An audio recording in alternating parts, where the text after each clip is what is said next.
Nicole Gibaud. Une chronique judiciaire. Madame la juge. On s'objecte ou on s'objecte pas? C'est ça, le droit criminel. La rencontre, Gibaud-Strisac. Nicole, bonjour.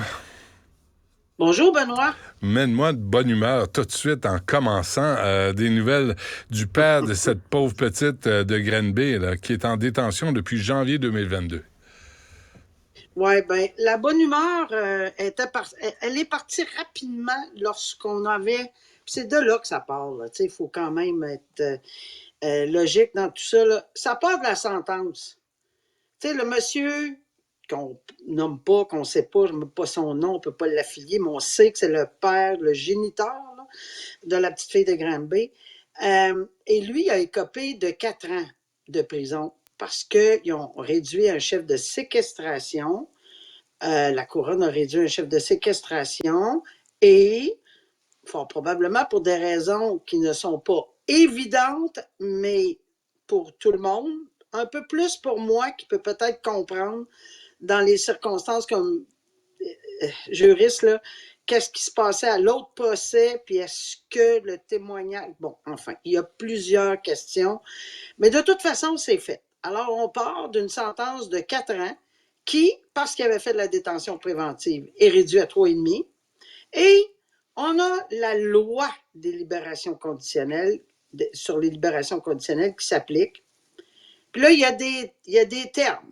Le tiers, le 2 tiers, d'office, avec escorte, pas d'escorte, blablabla. Puis il y a un agent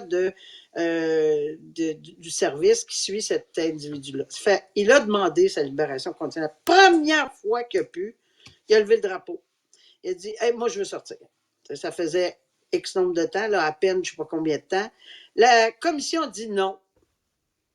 Parce que, selon les propos qu'il tenait à ce moment-là, il n'avait pas fait, selon eux, là, une introspection vraiment solide. Oui, il acceptait, mais. Il y avait toujours le mais, c'est parce que oui. si, mais c'est parce que ça. Bon, ils ont dit non, c'est pas suffisant.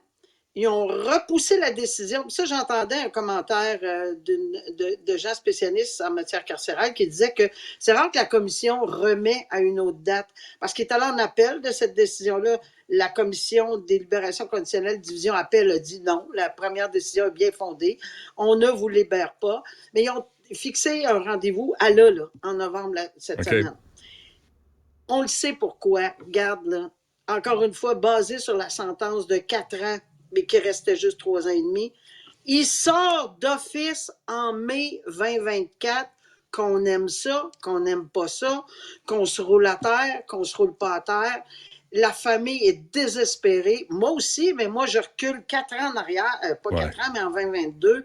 Ouais. Ça m'avait bouleversé beaucoup d'avoir une sentence de 4 ans à 3 ans et demi, là, parce qu'il y avait, dans les circonstances qu'on connaissait. Alors, mais c'est fait. Une petite fille, il faut le dire, Nicole, une petite fille de 7 ans qui est morte là, à la suite de... Oui, puis tu sais, j'ajoute ceci, encore devant les libérations conditionnelles, devant la commission, il aurait dit, j'ai fait ça une fois. Mais c'est parce que j'ai mal agi, je reconnais, j'aurais jamais dû faire ça 7 fois-là. Sauf que j'entendais la famille, surtout la grand-mère, qui est la mère de ce monsieur-là, là. Elle est hors d'elle, là, mais ça ne changera absolument rien, malheureusement. Là. Ouais.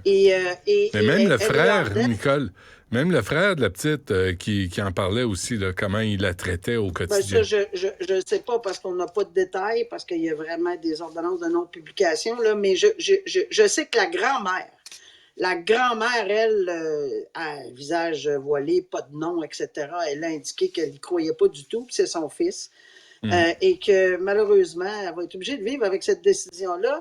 Et on verra, on espère juste que les conditions qu'ils vont y imposer soient sérieuses et qu'ils suivent les règlements. Ou enfin, puis on dit qu'on aime mieux qu'ils passent par une maison de transition. C'est peut-être là le hic. Une maison de transition avant d'y ouvrir la porte tout grande au mois de mai. Le 24, Deux conditions. Pas le 24, là, mais... 2 conditions, Nicole. Pardon? 2 conditions. Okay. Ne fais plus d'enfants et ne t'occupe pas d'enfants. Sois en charge d'aucun enfant. Tu sais, c'est drôle que c'est drôle, c'est pas drôle, mais oui, t'as raison. Mais on n'a pas ça, nous autres, au Canada. En tout cas, je pense pas. J'ai jamais vu ça, moi, là d'obliger quelqu'un à se Une faire vasectomie, là? ligoter, là. Ouais. Ouais. Mais aux États-Unis, je pense qu'ils l'ont. Mais ici, au Canada, je pense pas. À ma connaissance, j'ai jamais vu ça. Mais pour de pas pouvoir voir des enfants, oui, ça va être spécifié.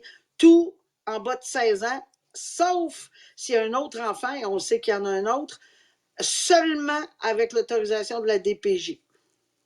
Alors, regarde, il va revenir en société, cet individu-là. Il va être obligé de vivre avec ça toute sa vie. On souhaite que ça le réveille la nuit parce que moi, personne ne va avoir de la pitié pour cet individu-là. Pas tant, non. Personne. Aussi, cette autre histoire-là, une opération policière face à un réseau de pédophiles, c'est quand même hallucinant, ça. C'est quelque chose, là. C'est parce que, tu sais, on en parle régulièrement, on dit ça se peut pas, comment ça... Mais là, t'as des régions partout, ça n'a aucun sens. Ouais. Ça part de partout, il y en a dans l'Est, dans l'Ouest. Ils ont arrêté en 4 jours 6 personnes. Ça, c'est la pointe de l'iceberg, là, probablement. Ouais. Mais ils font leur travail et à un moment donné, ils font des coups de filet pour arrêter ces pédophiles. Mais on comprend pas, c'est des pédophiles entre 17 et, je sais pas, moi, 80 ou je sais pas quoi, 75. Là. Et dans les circonstances, oui, ils font leur job. Puis, tu sais, il faut les laisser faire. Des fois, c'est long, mais c'est pas facile de prendre ces gens-là parce qu'ils travaillent dans l'ombre. Et, tous les corps de police ensemble. Bravo. Un coup de filet de 26, c'est mieux que rien.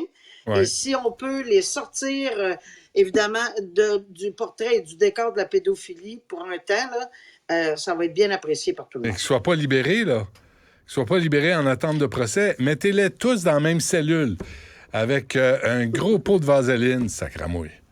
Alors, je dis ça, excuse-moi, Nicole, je sais que je te choque, mais l'image est sympathique quand même. Non, c'est pas que ça me choque, ça me fait sourire parce que c'est sûr qu'on a tous...